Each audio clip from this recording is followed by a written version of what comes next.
नमो भारती भ्रमण मिटे ब्रह्म बनूं मैं बाल। भार रहित भारत बने भास्वत भारत भाल। देवादिदेव 1008 आदि ब्रह्मा श्री आदिनाथ भगवान की देवादिदेव वर्तमान शासन नायक बाल ब्रह्मचारी महावीर भगवान की राष्ट्रहित चिंतक आचार्य प्रवर गुरुवर श्री विद्यासागर जी महामुनिराज की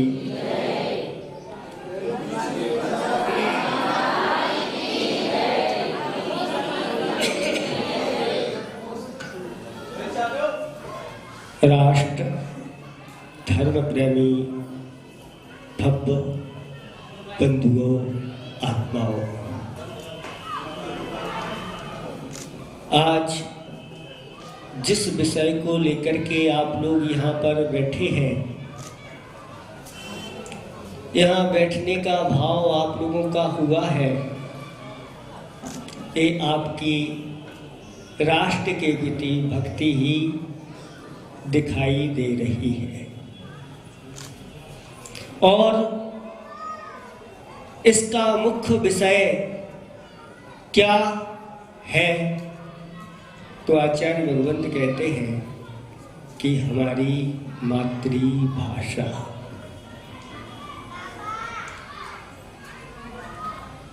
आचार्य भगवान कहते हैं कि राख की नींव पर एक प्रासाद फिर भी खड़ा हो सकता है,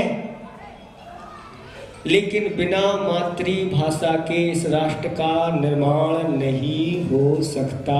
ये आप लिख करके रख लो। आज जितने भी देश हैं, सिर्फ भारत को छोड़ दो, उनका सबका मीडियम यानी माध्यम अपनी ही मातृभाषा होती है।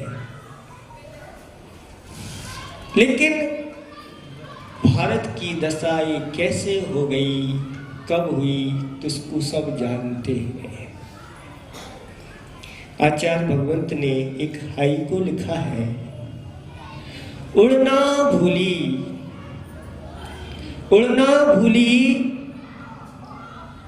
सोने की चिड़िया तू, उड़ना भूली सोने की चिड़िया तू, उठ उड़ जा। क्या हमारा भारत देश सोने की चिड़िया कहा था, लेकिन आज वह उड़ना भूल गया है और हमारे गुरुदेव उसको संबोधन दे रहे हैं, उठ उड़ जा।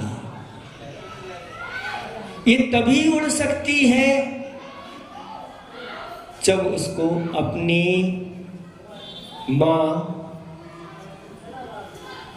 मातृभाषा, मातृभूमि, महात्मा और परमात्मा के प्रति आदर, सम्मान और समर्पण जिस दिन भारत का पूर्ण रूप से हो जाएगा, उस दिन यह भारत सभी देशों का शिरोमणि कहलाएगा।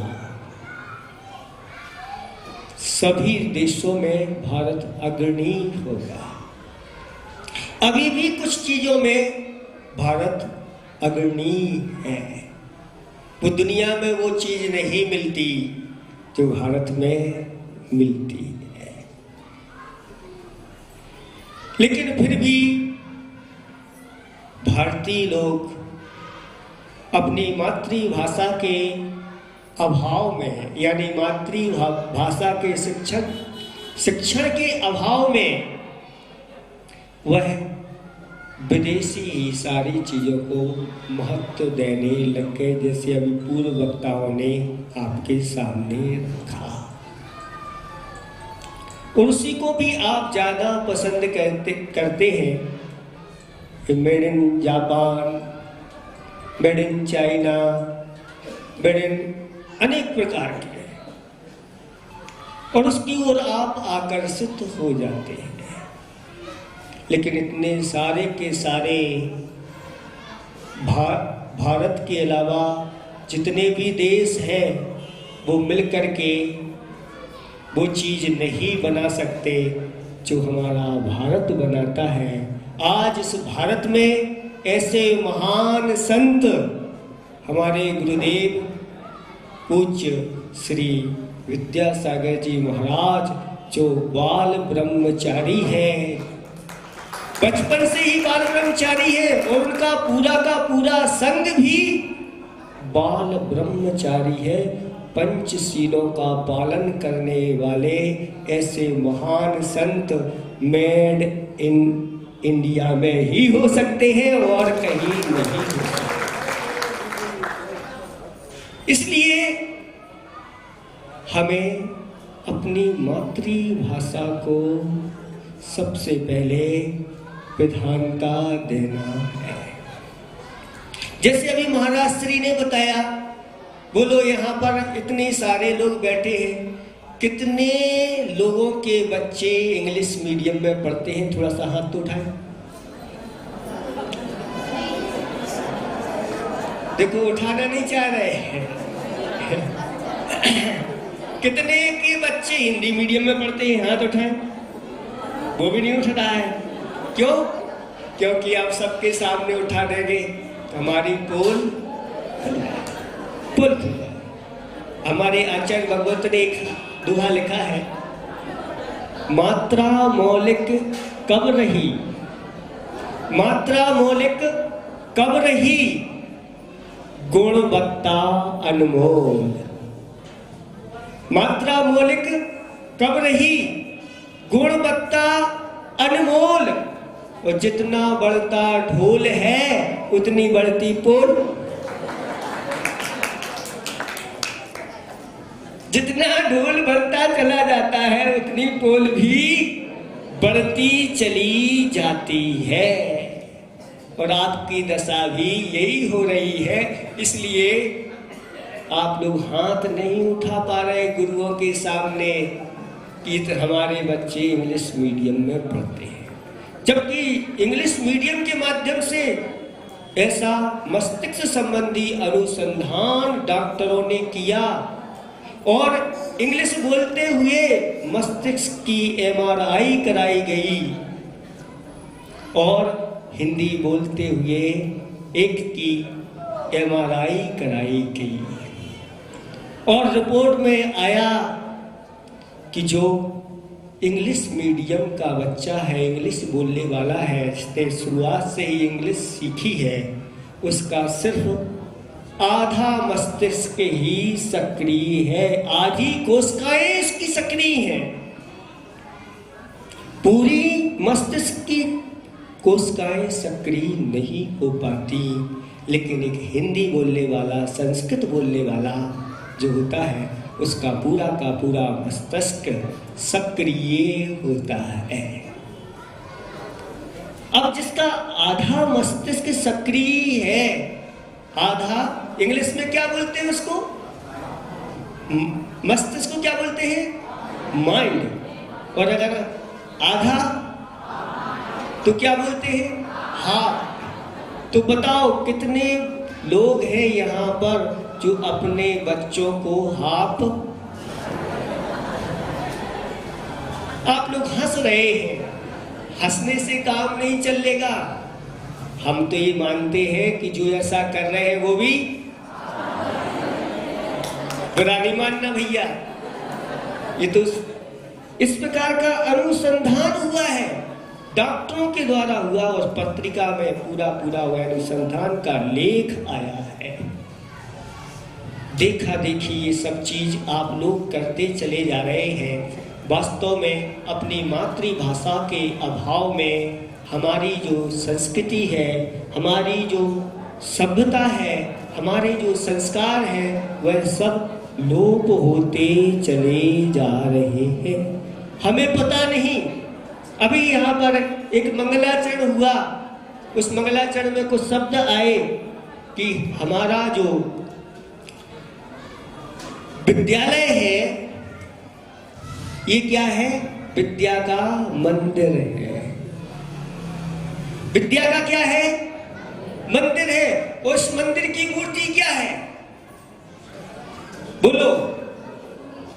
अभी मूर्ति कहा था, मंदिर की मूर्ति सरस्वती है ना? पक्का? अब देखें, आप कुछ सरस्वती को आप मानते हैं, उसकी पूजा करते हैं, दीप जलाते हैं, और जो यहाँ पर आपके हाथ में रहती है, जिससे पढ़ते हैं, वह सरस्वती नहीं है क्या? है? लेकिन उस सरस्वती की विनय कितनी आप करते हैं? गुरु और छात्र, ये आप अभी अभी हमने सामने सामने उसका उदाहरण देखा, आप लोगों को समझ में आ जाएगा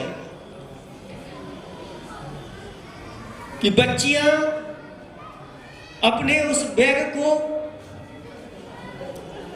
टांग करके जा रही हैं, और बैग कहाँ है? वो पिट्ठू बैग है।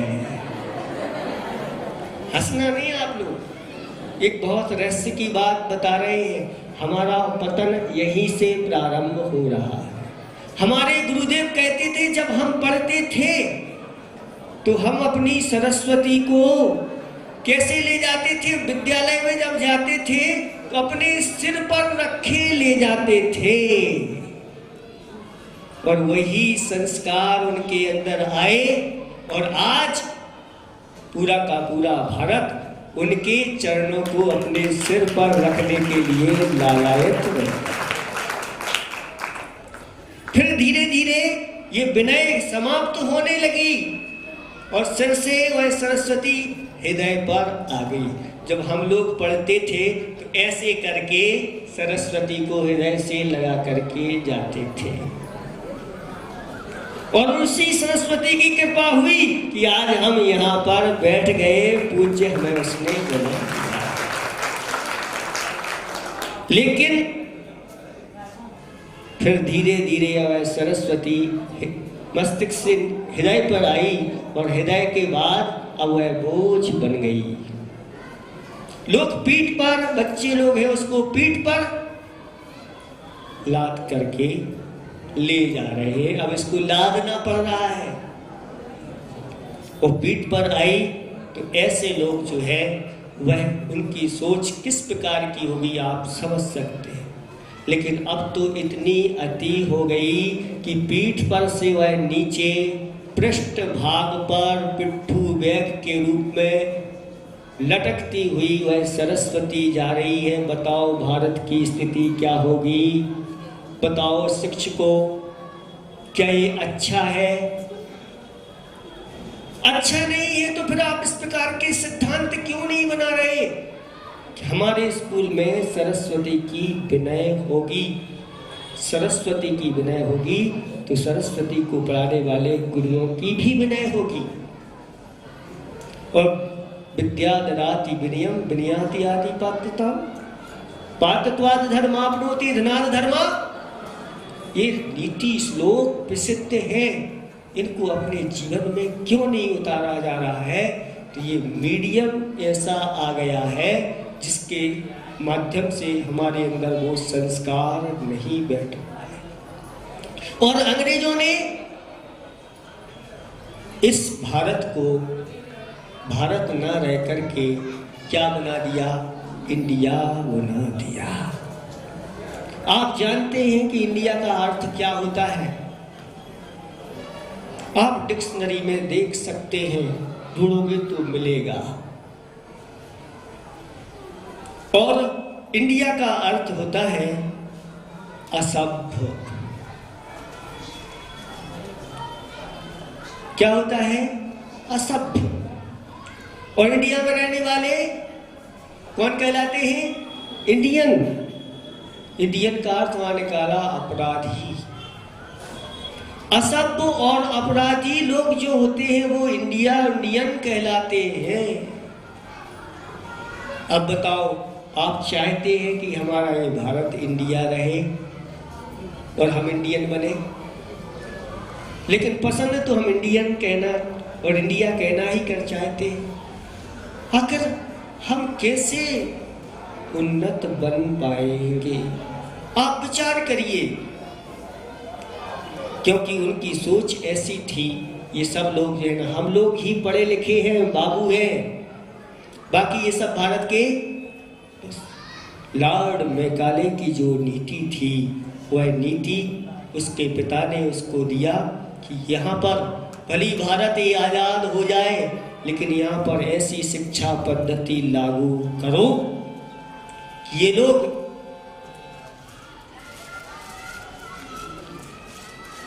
जो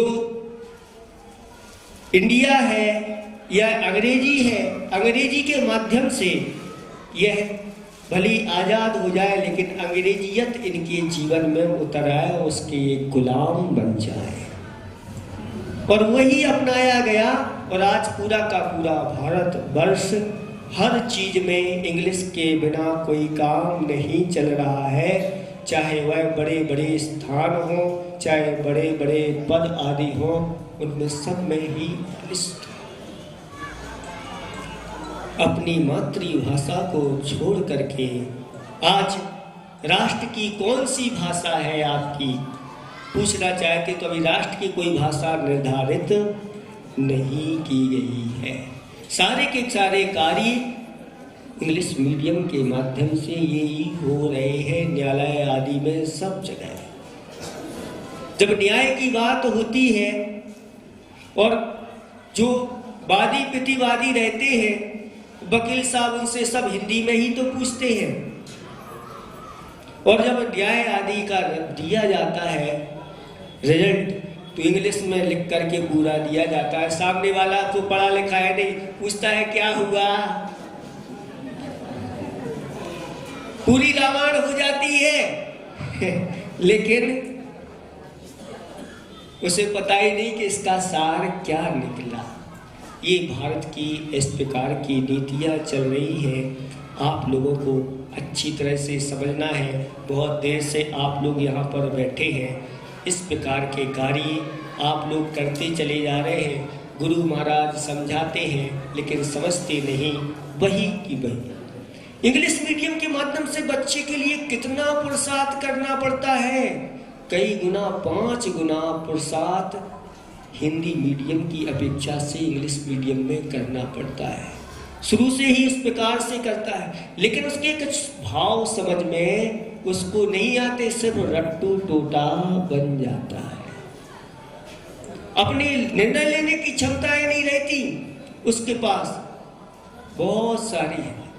लेकिन शोधकर्ताओं ने देखा कि जो अपनी मातृभाषा में पढ़े हुए बच्चे हैं, बाद में जाकर के उन्होंने अनेक भाषाओं में प्रथम स्थान प्राप्त किया है।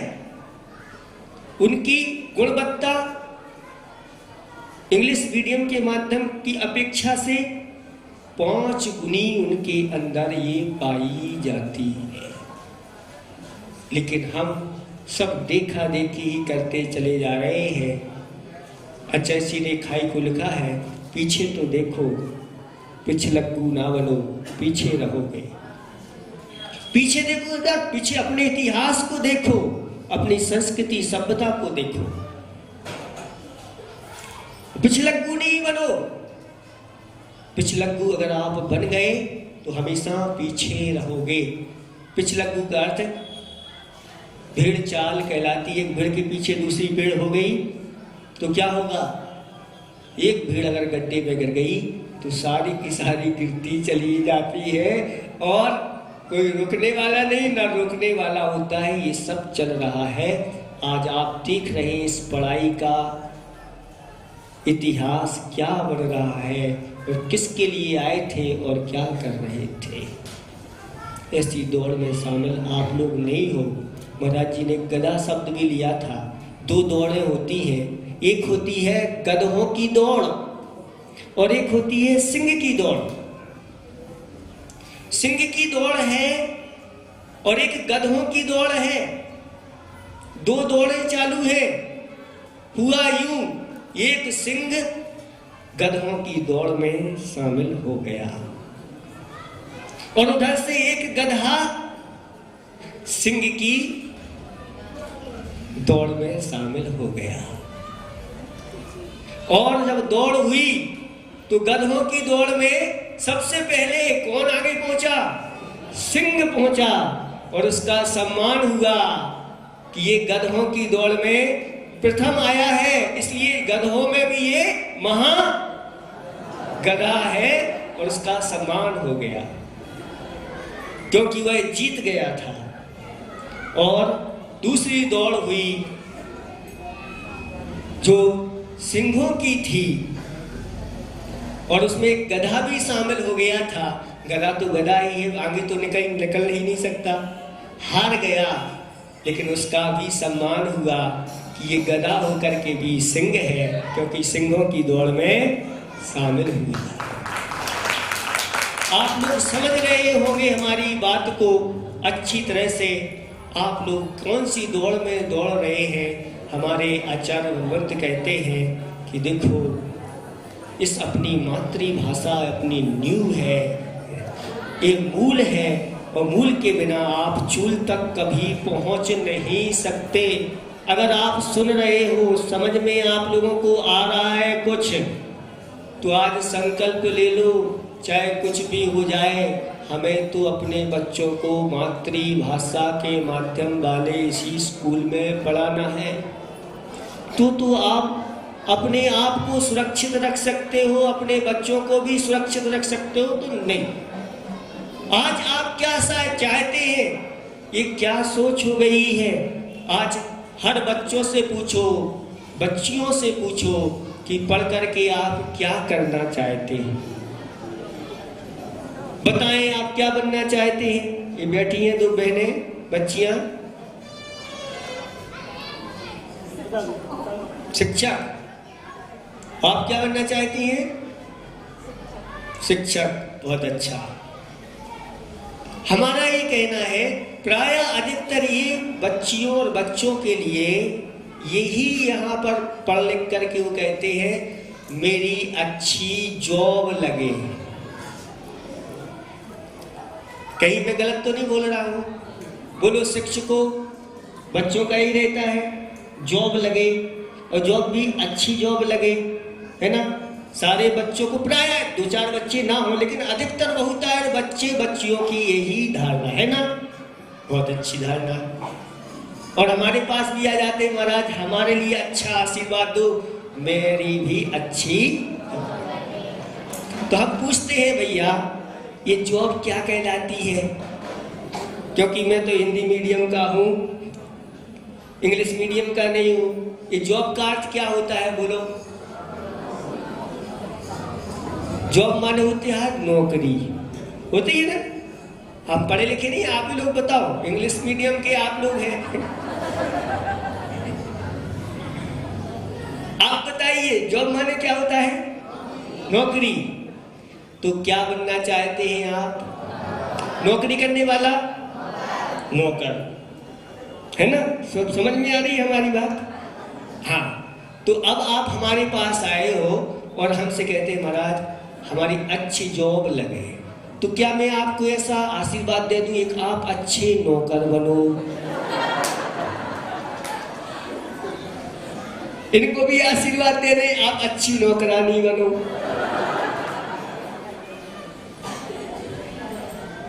बताओ अब क्या हो गया है आप लोगों को? मतलब वर्तमान की पढ़ाई का ये रिजल्ट सामने आ रहा है। अरे गुरुओं का तो आशीर्वाद होता है कि आप ऐसे इतने बड़े बनो कि आपके घर में सैकड़ों नौकर और नौकरानी लगे रहे। प्रभु की भक्ति भक्ति करी है, आपने गुरुओं की भक्ति करी है, प्रभु और गुरु की शरण में आप लोग आए हो, तो आप नौकर बनने के लिए आए हो क्या? प्रभु तो वो होते हैं जो प्रभु जैसा बना लेते हैं, और गुरु तो वो होते हैं जो गुरु अपने जैसा बना लेते हैं। लेकिन आज वर्तमान में क्या हो गया है, यही बताने के लिए आप लोगों के सामने आए हैं। ये मातृभाषा के अभाव में, या हमारा जो पढ़ाई का माध्यम क्या हो, हमारे गुरुदेव की भावना यही है कि यहाँ जो मीडियम चल रहे हैं, मीडियम होना चाहिए, हिंदी मीडियम होना चाहिए, या मातृभाषा के माध्यम से ही मीडियम होना चाहिए।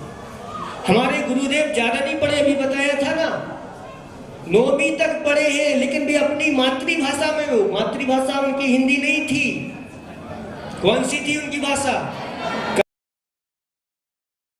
कन्नड़ी भाषा होकर के भी वहां से यहाँ आए, सतलगा कर्नाटक से यहाँ आए, यहाँ आकर के उन्होंने हिंदी सीखी, और आज उन जैसे हिंदी अभी अच्छे ना बोल पाए।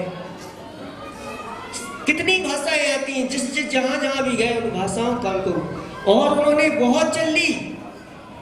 इंग्लिश भी ऐसी सीखी कि इंग्लिश सीखते हुए भी उन्होंने इंग्लिश में ऐसी रचनाएं कर दी कि पढ़ाने वाले अद्भुत आश्चर्यचकित।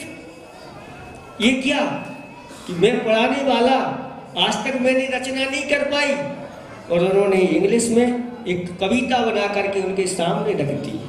माई सेल्फ करके कविता गुरुदेव ने लिखी।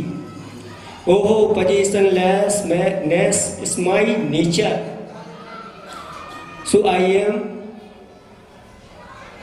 ऐसे करके कुछ है। O positionlessness this is my nature, so I am certain best teacher. इन 2 पंक्तियों में उन्होंने अध्यात्म भर दिया। हमारा वास्तविक स्वभाव स्वरूप क्या है?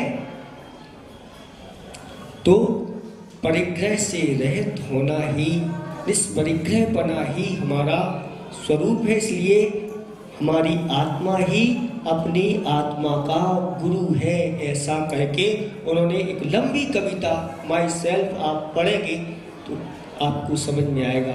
शुरू में ही उन्होंने 1-2 माह में ही इंग्लिश पढ़ करके, ज़्यादा समय नहीं देना पड़ता इंग्लिश के लिए, 3 माह से लेकर 1 साल में आप अच्छे इंग्लिश पढ़ने वाले, बोलने वाले और पढ़ाने वाले बन सकते हैं।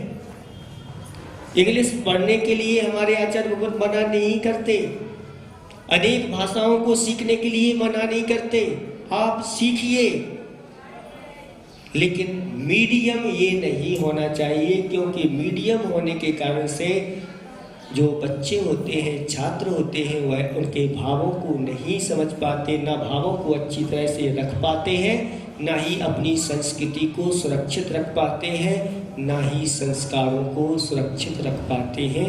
इसलिए अच्छी तरह से आप लोग पिछलक्कू नहीं बनो, और बच्चों के ऊपर अभी से इतना बड़ा बोझ नहीं लादो।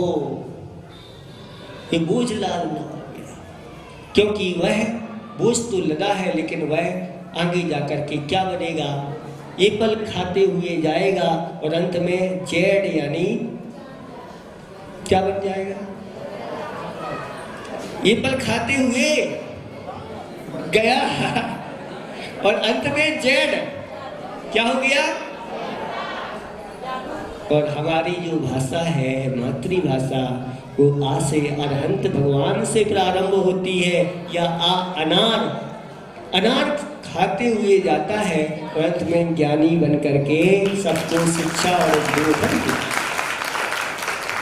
आप लोग तालियां बजाने से कोई सार नहीं है, हम इसलिए नहीं आए कि आप तालियां बजाओ, आप तो अपने बच्चों को अपनी भाषा के प्रति आप गौरवान्वित करो और भारत का ये गौरव आप बढ़ाओ, तब तो है, नहीं तो बोझ लाद दिया और इतना हो गया कि वह दबा हुआ जा रहा है। 2 चित्र बनाए गए, एक बच्चा है, उसके ऊपर इतना बोझ लगा हुआ है, वह दबा जा रहा है और बहुत हालत खराब है उसकी, चेहरा भी उदास है और टेंशन तनाव आदि में बहुत है। वो इंग्लिश मीडियम का है और उसके जो चेहरा है, चेहरा भी पुचक गया है, आंखों पे चश्मा लग गया है, प्रसन्न नहीं है। और एक हिंदी मीडियम वाला है, बहुत प्रसन्न है, चेहरा भी खिला हुआ है और हाथी पर बैठ करके वह जा रहा है। ऐसे दो दृश्य, एक दबा जा रहा है और एक ऊपर बैठ के जा रहा है। ये वास्तविक स्थितियां आप लोगों को बताई जा रही हैं, इसको आप समझिए। और कहा है किसी ने कि समुद्र जैसा सिलेबस है, नदी जैसी पढ़ाई होती है,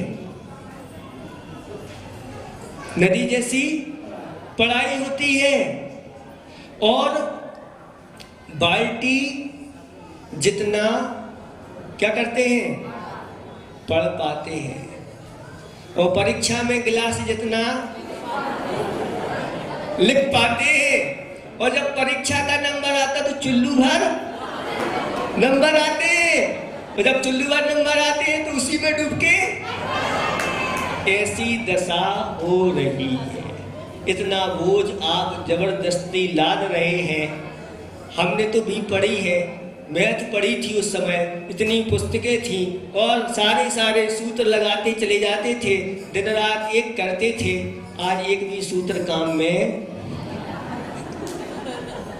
बच्चे 15-15, 16-16, 20-20 साल तक पढ़ते हैं, बाद में उनके काम में कुछ नहीं आता।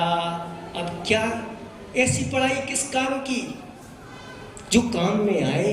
सब जिसे नहीं उसमें कोई उपयोग नहीं करना, उसको भी पढ़ाया जा रहा है, जो काम का है उसको भी। आप जैसे मान लो 100 बच्चे पढ़ करके आगे बढ़ते हैं, 10वीं पास होते हैं, तो उनमें से कितने लोग अलग अलग विषय चुनते हैं, तो 5-10 लोग कुछ चुनते हैं, 5-10 लोग कुछ बात। अगर मान लो आपको इस प्रकार से आगे जा करके इंग्लिश मीडियम से ही पढ़ना है, लेकिन सबको ही एक साथ उसी में पढ़ा दिया, ये जरूरी नहीं होता कि सबको एक साथ, क्योंकि सबकी योग्यताएं सबकी अलग अलग हुआ करती है। इसलिए आप लोग अच्छी तरह से सावधान हो जाओ। आगे गुरु महाराज ने इस प्रकार का पुरुषार्थ किया, और भी बहुत सारे लोग इसके लिए पुरुषार्थ कर रहे हैं कि कम से कम पहली क्लास से लेकर के 5वीं क्लास तक तो हिंदी मीडियम से ही पढ़ाई होना चाहिए। इस भारत की नींव पक्की होना चाहिए। इसके बाद इंग्लिश आवश्यकता है वापस उसको दीजिए। इस प्रकार से आपको करना चाहिए। एक ऐसा लोड ज़्यादा नहीं देना कि बच्चों को कुछ समझ में ही नहीं आए, बच्चे टेंशन में हो जाएं। और बच्चे स्कूल में भी पढ़ते हैं, फिर कोचिंग अलग पढ़ते हैं, फिर कोचिंग के ऊपर भी कोचिंग चलती है एक कोचिंग के ऊपर दूसरी और दूसरी के ऊपर। और बच्चे लोग अगर यहाँ से जा रहे हैं, कहाँ जा रहे हैं, बीना पढ़ने जा रहे हैं, तो यहाँ से जाने के 1 घंटे 1.5 घंटे जाने में लग गया और 1 घंटे वहाँ से आने में लग गया, और बाकी समय तो क्या होगा बच्चों का? ये बच्चों का बचपन भी आप छीन रहे हैं। बच्चे जैसे खेलकूद करना चाहिए वो भी नहीं कर पा रहे हैं। हर बच्चे को अपना कैरियर बनाने की फिक्र है, अभी छोटा है और बहुत बड़ा बनना चाह रहा है। आखिर वो कैसे कर पाएगा? वह इसकी सोच ही ऐसी है कि मेरी अच्छी जॉब लगे, वो भी अच्छी जॉब लगे, मैं अच्छे नौकरानी बनूं। इस प्रकार की सोच आज वर्तमान की ये पढ़ाई चल रही है। आप लोग विचार करें, ज़्यादा बोझ नहीं दें। एक छोटी सी कथा के माध्यम से आपको समझ में आएगा कि एक जंगल में एक चर्च बनाया गया। वहाँ चर्च में एक पादरी रहता था, और पादरी जो है जंगल में कौन उसके धर्म सुनने जाएगा? तो जंगल में गलरिया जो थे वो अपनी भेड़ों को चराने के लिए जाते थे, तो रास्ते में वो पड़ जाता था तो वहाँ पर कुछ गलरिया लोग जो है बैठ जाते थे और वह धर्म का उपदेश देते थे। एक बार पानी बहुत तीव्रता से बरसा और जंगल में भेड़ चराने के लिए कोई गया नहीं, लेकिन एक गलरिया पहुंच गया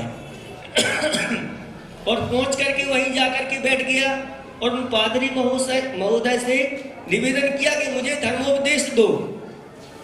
अब उन्होंने कहा कि अकेला बैठा हुआ है, अब एक को क्या उपदेश दे? नहीं नहीं, हम उपदेश आपको नहीं देंगे, आज जाओ, तुम अकेले हो, अब अकेले को क्या उपदेश देना। लेकिन वह तो बैठ गया, नहीं हमें तो उपदेश सुनना है, हम तो उपदेश सुन के ही जाएंगे। तब वह बहुत आग्रह करने लगा तो पादरी जी ने कहा कि तुम्हें कुछ धर्म का आता है कि नहीं? तो वह कहने लगा, पादरी जी हमें धर्म का कुछ आता हो अथवा ना आता हो, हमें इतना तो आता है कि चाहे एक भेड़ हो चाहे 100 भेड़, मुझे तो चराने जाना है, सुबह चराने जाता हूं। क्या? चाहे एक भेड़ हो चाहे 100 भेड़ हो, मुझे तो चराने जाना है, सुबह चराने जाता हूं। अब पादरी की समझ में आ गया, ये तो मुझे ही उपदेश दे रहा है, इसको तो सही धर्म का ज्ञान है, चाहे एक भेड़ हो चाहे 10 भेड़ हो चाहे 100 भेड़, मैं चराने जाता हूँ। ऐसे ही मुझे चाहे एक हो चाहे 100 हो, मुझे तो धर्म का उपदेश देना चाहिए। तो अच्छी तरह से बैठा करके उसको धर्म का उपदेश प्रारंभ कर दिया और 1 घंटे 2 घंटे अच्छी तरह से उसको धर्म का उपदेश दे दिया और कहने लगे, अब तो ठीक है, 1 घंटा 2 घंटा खूब धर्म का उपदेश दे दिया है, क्या समझे? कुछ समझ में आया? वह कहता है, पादरी जी हमें कुछ समझ में आया हो चाहे ना आया हो,